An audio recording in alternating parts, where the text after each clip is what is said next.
Kia ora, welcome to this first video after the initial batch of Rugby World Cup contests in this year of 2023. I trust you're surviving without any rugby recently. In New Zealand, this is really our first full day. It's Tuesday afternoon. Matches previously were Monday morning, early Monday morning as it was. And I think it's Friday morning, early Friday morning, we have our next contest with the All Blacks on Saturday morning. So not long now. And as we prepare to do some videos for your viewing pleasure and your interactive animation, I decided to start off with, and I've been thinking about this leading into the Rugby World Cup, how we're going to frame what transpires. And so I decided on this flow. I'm going to show you in a minute. So just wait, settle down, because it's going to be high tech. We've got the neon lights and now we've got the words on card. The good and the bad and the rugby. Actually, this ends, I'm looking at it in the screen. It's the good, the bad and the rugby Johnny King. Not the good and the bad. Now, I don't even know my own sign. So I'm going to say rugby, rugby ugly. So that's what we're doing. I'll just put the card down there, leave it hanging up on the ground. So in this first video, I'm going to provide my own personal assessment of what I believed or what spoke to me as being the good, the bad, and the rugby ugly in this opening weekend of matches at Rugby World Cup 2023. I'm going to provide 4 in each of these categories. And I would encourage you, as I begin to ponder your own, to begin to think through and reflect what has stood out for me. And the wonder of this reflection, or the wonder of this opportunity, is that depending on where you come from and depending on other factors such as these, then there can be some diversity, and it's not going to be all down a New Zealander's frame of reference, such as myself. You're going to get a Kiwi from Middle New Zealand who's going to provide some that will no doubt reflect my All Black Odyssey, or my All Black audience, or my All Black presupposition. But there are others that are much broader. I put these down. I've actually thought about this. I know. What is the world coming to when we start thinking about what we're going to say, especially in a rugby context? So let me go with my 4 in the good. Number one is Gregory Aldry. Gregory Aldry. I hope I'm pronouncing it rightly. Gregory the Great, he was the all-purpose 8th man, as I have described him. Stood to attention for France, Les Bleus, in and on the opening night of Rugby World Cup 2023. He was not only there with ball in hand, he carried into contact, his size and physicality, but also in defence and in the tackle, over the tackle, the jackal, the pilfer. He was one who put his mark on the game and knew the moment when to arise. And maybe part of my own reflection here, and I've spoken about him, or this individual, leading into the Rugby World Cup, the importance of Ali Severe and the need that is there for him to rise, to stand up for this All Blacks unit. And it wasn't until the 80th minute that I thought, that's Ali Severe. You know the one, the octopus man in the tackle, the one who's fighting and body parts are flailing everywhere, but he's going forward and he's unstoppable. He is the running man. That wasn't until the match was over. And throughout the majority of the contest, the 8th man, the 8th wonder of this contest, if you will, was Gregory Aldry. And because of the occasion, because of the importance, because of the requirement, he stands out as my first good. Number 2, maybe will surprise some. It's George Ford. And maybe George Ford is representative of this English team. We know this English team. We know what's transpired leading into Rugby World Cup 2023. They lost to Fiji. They looked ordinary. There was trouble. And I was told that, certain parts were going for A certain part, I believe it was going for another nation of the old dart. And you have all this going on behind the scene, all this going on in the lead up, and then you have the red card. Talk about curry. I mean, that's going to be peri hot stuff for what could have been. I mean, you can just imagine it. Maybe the journalists were going, man, I'm going to have to write something really, really forceful here.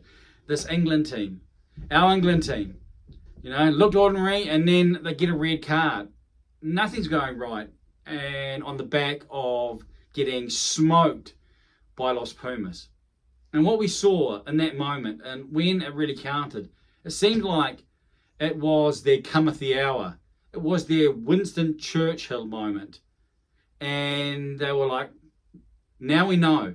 It was almost like now we've let in, and there's so many things that have taken away our focus, and now this has focused our attention. Now we're down to 14 men. We have to play a certain way. We have to construct this game a certain way, and we have to be prepared to achieve and to meet our ends. And if we're going to do that, then we're going to have to come together and have that sharp, focused attitude and style of play. And so when I saw the drop kicks coming, I wasn't like, oh, they're going to drop kicks. I was like, I'm impressed, because you know what's happened. You know the position you're in. You can't change that now, but you're saying we're going to, and we're prepared to play a certain way to win this game. And George Ford was able to execute. And the English forwards came in and they were able to raise their game. And so what could have been, you could say, the straw that broke the camel's back, I mean, it was the straw that raised the game and allowed them to reach heights that I don't think anyone expected. A number of people were picking Argentina. In fact, someone said, well, England aren't even going to get out now. My own view is that, again, what makes rugby England have got. And so I didn't expect them to get shafted and for it to be a total embarrassment, even as it may not be what they hope it would be. So England, George Ford as representative, as one who was able to put it into practice in the game when it counted and nail it. I mean, the drop kick from 50 metres out, that was going over probably from 60. That was impressive. So George Ford. The rugby, how'd you find it? How did you find the contest? I mean, you enjoyed them because you're a rugby person, but did they raise your ardor? Did you lean a little bit forward and did you go, oh, this is a moment. This is a moment. That didn't happen until Wales versus Fiji for me. And in that context, up at 3:30 in the morning for Scotland, South Africa, or South Africa, Scotland, up at an hour where, I prefer to be dreaming of something else with my eyes closed. Prefer to be getting Z's. Prefer to allow the brain to whir and to whisk away. However, we're up. So we've been up for a while by that point. I think the kickoff was 7 a.m. And then we're like, maybe I'll go back to sleep. I'm feeling pretty tired. And then the adrenaline hit. The individual brilliance, the individual athleticism, and the resistance, even from Wales. Dan Bigger, and his enthusiasm. I mean, there were moments where we were like, oh, and then the second half, and then the end, and wow, what could have been? And it was like being transported back to 1991 when Western Samoa took on Wales at the Arms Park. This was Fiji taking on Wales again, not at the Arms Park, but in another location. But there were those connection points there. In 91, Western Samoa, who hadn't been invited in 87, Tonga had been, not Western Samoa. Western Samoa had earned their way to 91, and they had made their way. And they showed that they were a force to be reckoned with. And a close connection with New Zealand, with a lot of their players, and that obviously still remains. And when I watched what was happening at the end, as Fiji came back and they seemed like they were going to take it, then I was reminded of going to school late because I wasn't going to I'm not going to stop watching this rugby match to go to school. Are you kidding me? And of course, my dad empathised, which shows you what's happening in our orbit as I guess you could say rugby people. I mean, I was pretty young, so well, how important can school be? I wasn't that late anyway, so that wasn't a big deal. But the Wales versus Fiji had everything, and controversy. And things that we'll talk about maybe in another of these categories. So Wales Fiji match of the early part. The second match, if I'm able to say it, and it comes, maybe I can throw this in because they're a part of this. My fourth. If the Wales Fiji contest is my third, then my fourth is the fourth good. If I can spit it out without twisting and tying my tongue in knots, is Chile. And so you can say Chile versus Japan. Because that's the first time I've watched Chile play rugby. And when I watched Chile, I was like, these are not individuals who are overawed by the occasion. These are individuals who know how to play rugby. They have an empathy for the game. They're able to handle the occasion and they're able to exert themselves into play. And the way they were able to control possession, they were able and to present a legitimate opposition to Japan was wonderful to behold. I mean, Chile is a team I will watch.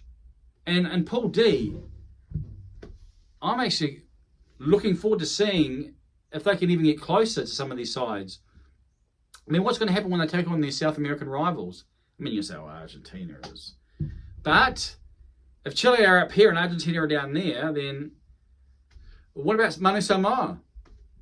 Of course, you have these expectations, but Chile shown that they can rise above, and they're not going like just to be easy beats. They're not just turning up for the occasion. They're there to play in a Rugby World Cup, and they're there to perform. And it was beautiful to watch.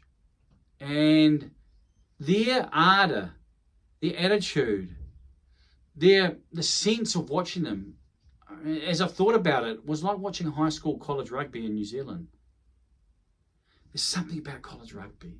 There's something about the authenticity or genuineness about how they play and how they perform, and about their willingness to play the code. It's not necessarily overtly structured. It's not ground down in such a way where the joie de vivre, the willingness to unleash their personality, their playing beast on to the green turf, hasn't been coached out of them. It's like, well, you're there to play.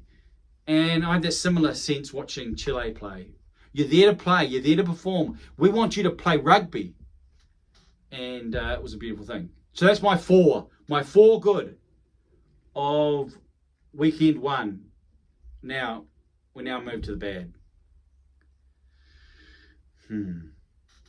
What say you? Well, my number one is consistency or lack thereof in the officiating. Now, let's be realistic. We knew this was going to happen. We've seen it at previous World Cups. We understand there are going to be matches, there are going to be contests where one side feels aggrieved, one side maybe even is on the wrong side of, injustice, and it could cost them not only a contest, but maybe their place in the Rugby World Cup. It's not, that shouldn't surprise anyone. However, that doesn't make it right. It doesn't make it something we should want. It doesn't mean we should just be silent about it. Historically, rugby has had that philosophy where the referee is the sole judge of fact and time, or words to that effect. Well, once you bring technology into it, once you bring a TMO into it, once you bring a TMO, I think cabin they've called it, then you're changing your philosophy. And it's stopped being sort of idealistic and almost fatalistic. There's this man or this person decides what they say goes no matter what transpires, to, well, we're actually trying to find the right and correct decision.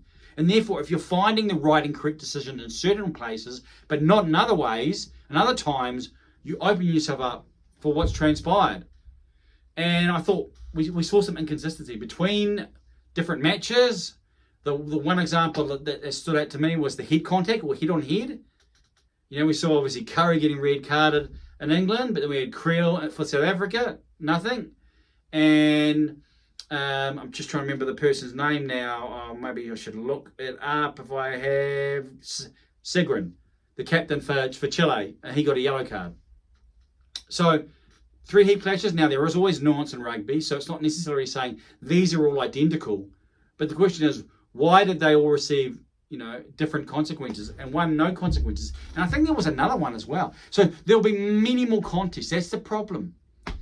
When you start bringing other lanes or levels or analyses into how you decide on a contest, when it is so nuanced and convoluted. I mean, rugby union is such as a code. One of the reasons why I think football is the world game is because it's simple. You know what's happening.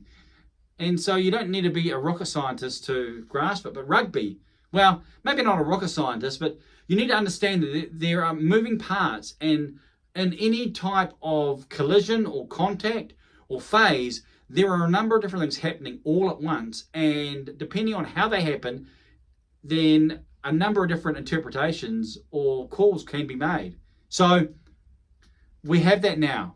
And rugby must deal with that. Rugby must deal with the consequences of saying, let's try and get to the right decision, which I don't, again, do we disagree with that? Of course not. We want to review things that need to be reviewed. But when, for example, in the Wales versus Fiji contest, what caught me was, rightly, 4 minutes before half time, Fiji are on attack, and then a high sort of seatbelt style tackle's called. Fiji actually had the advantage there. So they lose the advantage. Wales get the penalty. That's fine. But then 4 minutes after half time, we saw on replay, and even the commentator that we had, the feed into New Zealand, said, well, he's got to be careful. And the Welsh lock, I mean, I think his shoulder comes into contact with the chin. I don't think that's any hyperbole or any exaggeration. I think that's realistic. And there's nothing. And you're going, okay, why these two different realities? I mean, that seems to me, when one's we're bringing in the technology and the other we're not, then why? And of course, the answer from the Welsh is, well, there was nothing wrong with that. Well, I think most people watching who didn't have sort of one team who were, this is my nation, were just trying to call it and just trying to, interpret it as it was transpiring through their own lens. So, and there was some other stuff in that match as well. The yellow card for Fiji. Fine. You want a yellow card because of a more seriousness? Well, maybe you need to think through how many warnings you need to give and what actually, just the relationship between those two things. And it didn't seem like there was a great correspondence. How it impacted, that's another story. And this is not really, my point is not to, I'm not going to go, well, this happened, well, these things happened, therefore that's impacted the result or whatever. That's not the point. The point is, one of the bad things was the officiating, and there are too many examples where there seems like there's an inconsistency, and the referees and whoever is, the referee, the boss, the referee's boss, if I can spit it out, get to it, there needs to be greater consistency, increasing consistency, because absolute consistency is not going to happen. That's unrealistic. However, we can and we do understand, and even if it's just within the contest, that you can see that, okay, I can see that the referee has been, working both sides here. But that's not, we should stop there, because we could be here for a long time. It's already 18 minutes. Number 2, All Blacks discipline. The discipline not only with ball in hand on attack, but also on defence, also in the technical phases. I think the first 4 penalties for France were all kicks at goal. And so they didn't have a lot of penalties necessarily in the first half, but they were all kicks at goal, I believe, if my memory serves me right. At least 3 anyway. Let's give that little proviso there.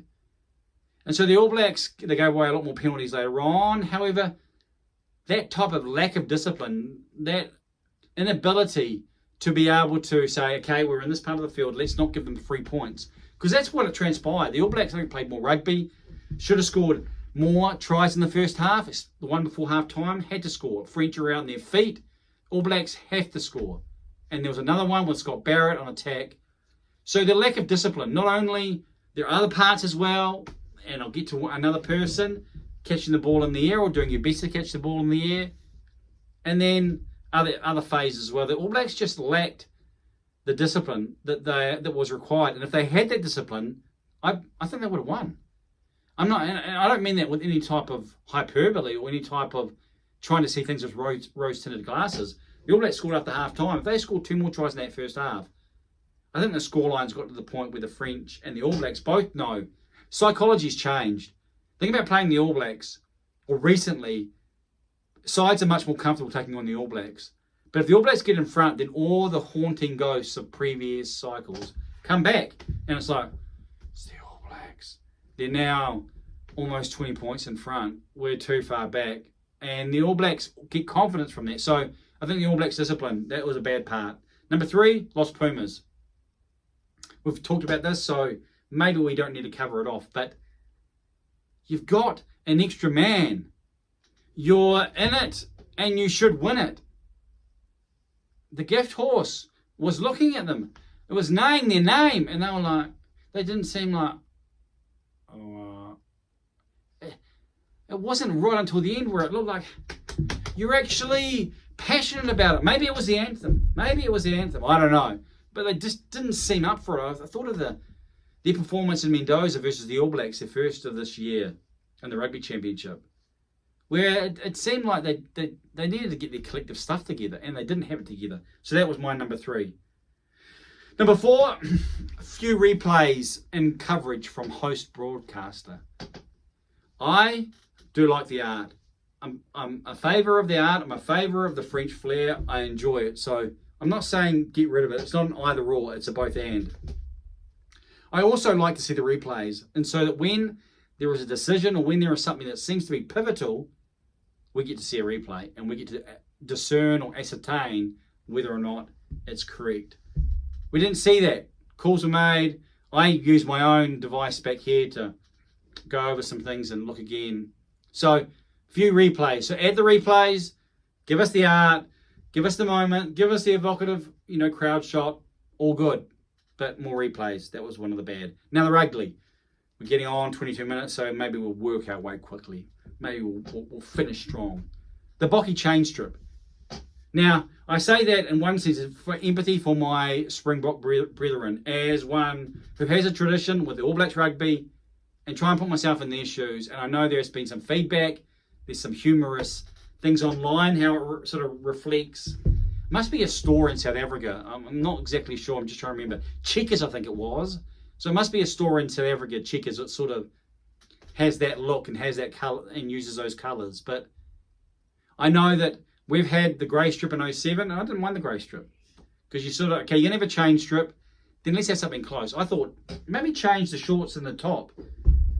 Green shorts and a white top for the Springboks. Maybe you could have done that. But no doubt the marketers and others thought, let's try something a little bit more creative. Maybe it's going to work in that demographic.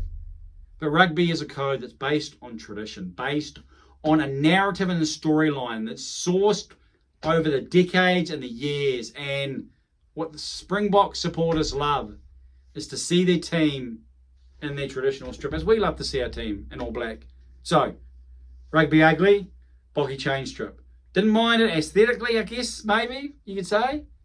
But again, I don't have as much and dwelt within that journey and that narrative, other than being one on the other side of the fence.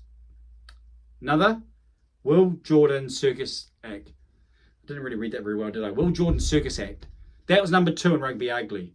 Now, Will Jordan has got a number of runs on the board, a number of dollars in the bank. So it's not like he is sort of, if I don't perform now, I'm going to be out.